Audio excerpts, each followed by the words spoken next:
Hi friends, কেমন আছেন সবাই? আশা করছি সবাই খুব ভালো আছেন, আর আমিও কিন্তু খুব ভালো আছি। টুকুর স্বপ্ন পূরণে সবাইকে স্বাগত জানিয়ে আবারও একটি ব্লগ স্টার্ট করেছি। আশা করছি তোমাদের ভালো লাগবে। আজ হলো পৌষ সংক্রান্তি, আর সংক্রান্তির দিন সকালবেলা উঠেই দেখি চারিদিকটা পুরো একদম কুয়াশায় মুড়ে আছে, পুরো সাদায় সাদা, এপাশ থেকে ওপাশ পর্যন্ত দেখা যাচ্ছে না, এত পরিমাণ কুয়াশা হয়েছে আজকে। আর সেই দেখে আমিও তারপর লেগে পড়লাম আমার ঘরের কাজে।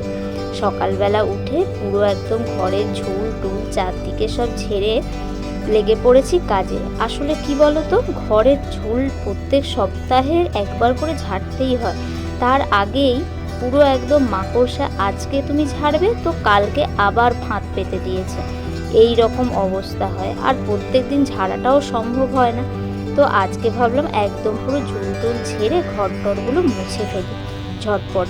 তাই প্রথম কাজ, কালকে রাত্রিবেলা বাসনগুলো মেজেই রেখেছিলাম, তো আজকে ওরকম সকালবেলা উঠে ঝুল টুলগুলো ঝেড়ে পুরো ঘরটা ভালো করে মুছে নিচ্ছি।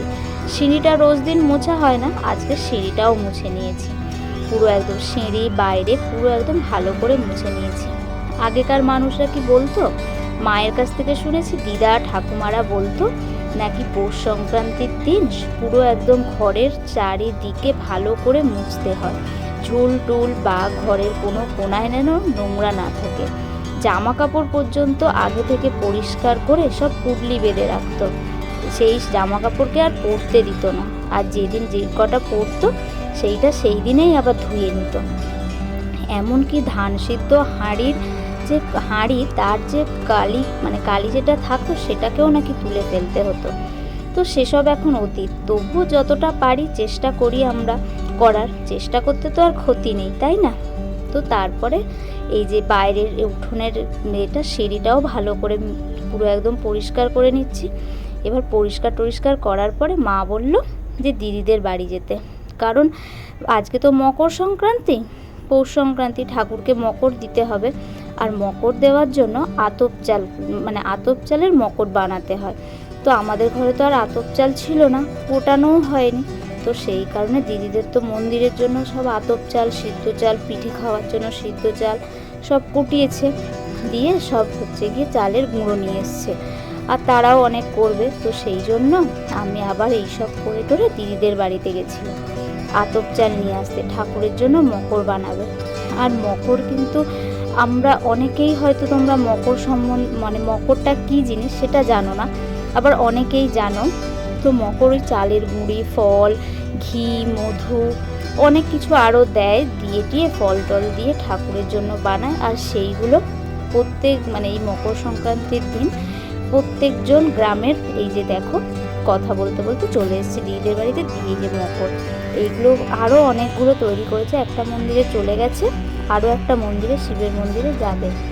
তো ওই মকরগুলো প্রত্যেকটা গ্রামের লোক এসে ফল দিয়ে যায়, ঠাকুরকে ফল দেয়, আর ফল দেওয়ার বদলে এই মকর একটু করে নিয়ে যায় তারা প্রসাদ হিসাবে। এই পৌষ সংক্রান্তির দিন মকর খায়।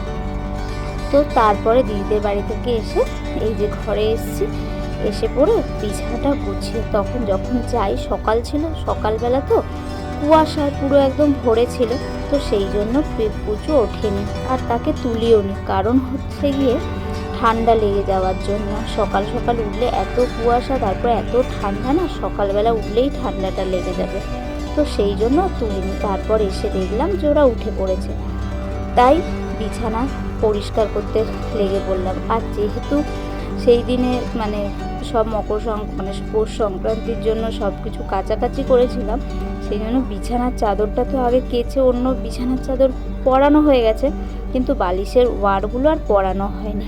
তাই আজকে সব একদম বালিশের ওয়ারগুলোও ভাবলাম পরিয়ে দিই।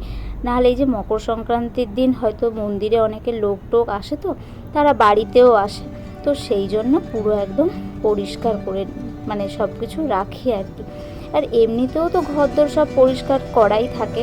তো তারপরে এগুলো সব পরিষ্কার করে তারপর পুজোকে আজকে গিয়ে আমরা আবার স্নান টান করবো। এমনিতে তো পৌষ সংক্রান্তির দিন সবাই বলে যে গঙ্গা স্নান করা উচিত, কিন্তু এখানে গঙ্গা কোথায় পাবো বলো? তো সেই জন্য ঘরের সকাল সকাল সমস্ত কাজ সেরে টেরে স্নানটা আগে করে নিতে হবে। তারপর মা দেখো এই যে এইখানে খামারে আর হচ্ছে গোবর দিয়ে লাতা দিচ্ছে। আজকে সন্ধেবেলা পৌষ সংক্রান্তির দিন গ্রামে ঘরে তো এটা হয়, শহরে এটা অতটা হয় না, কিন্তু গ্রামের দিয়ে কিন্তু হয়, খামার পুজো করা হয়। খামারের মধ্যে পুরো মানে লক্ষ্মী ঠাকুরের পুজো করা হয় যাকে বলে। খামারের মধ্যে একটা করে কুলো দিয়ে তার মধ্যে সরার মধ্যে ধান টান দিয়ে খামার পুজো করা হয়। দিয়ে তারপরে খাওয়া দাওয়া হলো সব কিছুর পরে এই যে দুপুরবেলা আমি বসেছি হচ্ছে কি, দুপুর ঠিক নয়, বিকেলবেলা বসেছি নারকেল কুড়তে। এই পৌষ সংক্রান্তির দিন আবার পিঠে হবে, তা কখনো হয় বলো তো? একটা হোক বা দুটো হোক, পিঠে তো বানাতেই হবে। এমনিতেও যদিও পিঠে খাওয়ার আমাদের বাড়িতে তেমন একটা লোক নেই, তবুও পিঠে বানাতেই হবে আর পিঠে খেতেই হবে, পৌষ সংক্রান্তি বলে কথা।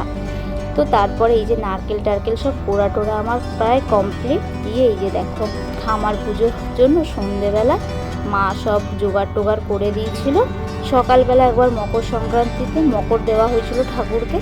আর এই যে খামার পুজোর জন্য সব কিছু নিয়ে এসে, আর এই যে পুচু দাঁড়িয়ে আছে পিঁড়ে নিয়ে, দাদু বসবে বলে। যে দাদু বসেছে কম্বল আসনে আর ও বসেছিল পিঁড়িতে। তো দিয়ে তারপরে যে দাদু করছে খামার পুজো আর ও গেল পিপিকে ডাকতে। দাদু পুজো করবে আর ও বসে বসে দেখবে।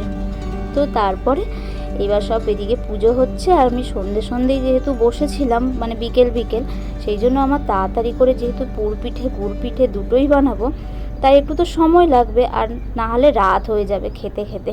তো সেই কারণে আগে থেকেই আমি প্রায় সব কিছু তৈরি করতে বসিয়ে দিয়েছিলাম। দিয়ে একদিকে এই যে গুড় পিঠে ছাঁকা হচ্ছে, আর ওদিকে যে নারকেল গুঁড়ো কুড়লাম। দিদিদের বাড়ি থেকে ওই যে সব ফল, তারপর গুড় সবাই দিয়ে গেছিলো, তো ওদের বাড়ি থেকে গুড় নিয়ে এসেছিলাম। আখের গুড়, খেজুর গুড় সব একসঙ্গেই প্রায় আছে। তো সেইটাকে নিয়ে এসে এই যে একদিকে পুরো করছি, পুরো গুড়ের পাকটা বানিয়ে তার মধ্যে একটু এলাচ দিয়ে দিলাম, দিয়ে আর সেই দিয়ে নারকেল দিয়ে ওইটা ছাইটা মেরে নেব। ওইটা হবে হচ্ছে পুর পিঠের জন্য। আজকে আর বাঁধাকপির পিঠে করলাম না, আজকে শুধু পুর পিঠেটা, মানে পুর পিঠে আমরা বলি, যেটাকে তোমরা পুলি পিঠে বলে থাকো। তো সেই পুলি পিঠেটা ওইটা দিয়ে নারকেল দিয়েই আজকে করবো আর দুধ দিয়ে করবো। তো হচ্ছে ওইদিকে ওইটা বসিয়ে দিয়েছি আর এইদিকে গুড় পিঠেটা করে নেব। দিয়ে মা তো বলছিল যে অনেকটা সময় লাগবে তোমার করতে, আর এই অবস্থায় দাঁড়িয়ে এতক্ষণ ধরে দাঁড়িয়ে করলে না কোমরে পেটে ভীষণ ব্যথা করে। তো তাও হচ্ছে গিয়ে আজকে যেহেতু সংক্রান্তি আর পুজোও বলছে মা পিঠে খাবো, একটু না বানালে হয় বলুন তো? দিয়ে সেই জন্য আর হচ্ছে গিয়ে বানাতে শুরু করে দিলাম। তারপরে এইগুলো সব করে আবার গিয়ে তিনজনে মিলে, আমি, মা আর হচ্ছে গিয়ে আমার ননদ, তিনজনে মিলে বসে পুর পিঠে, যে এইগুলো হচ্ছে সব পিঠেগুলো পুর পিঠে বানানো হলো। যে তাও এই পিঠেগুলো খাওয়ারই আমাদের বাড়িতে লোক নেই। আমি, মা, বাবা, ননদ আর দেওর যদিও আছি, কিন্তু খুব একটা পিঠে যে মানে খাবো এরকম একটা সেরকম ব্যাপারটা কিন্তু নেই। তো যাই হোক, পিঠে টিঠে বানানো হলো। পৌষ সংক্রান্তির দিন কিন্তু আমাদের সকাল থেকে রাত পর্যন্ত এইভাবেই কেটে গেল। সারাদিন কাজকর্ম, তারপর মা ঠাকুর ঘরে যেহেতু সমস্ত পুজো টুজো হবে সেজন্য ঠাকুর ঘর নিয়ে আমার রান্না করে দিনটা কেটে গেল এইভাবেই। তো চলো আজকের ভিডিওটা এই পর্যন্তই থাক।